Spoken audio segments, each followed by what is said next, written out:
Bakit nga ba mas marami nagkakagusto kay Samurai 155 kumpara kay Honda Click 160? Ito kasi yung meron siya. Sa kanyang engine specs, ito ay powered by 150cc, liquid-cooled 4-stroke, single cylinder at EFI na. Tapos ito ay may lakas na 10.8 kilowatts at 8,500 RPM and max torque of 14 Nm at 6,500 RPM.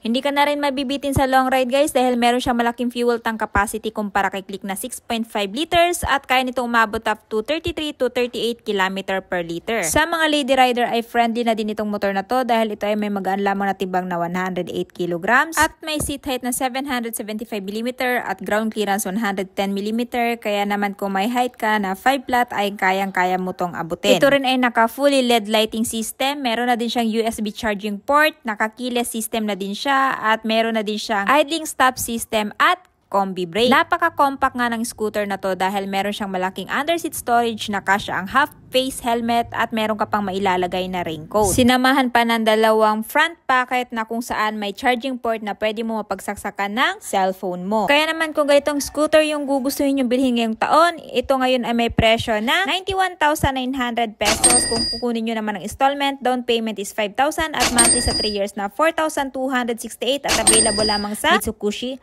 Tagum. And please don't forget to follow for more videos and price updates.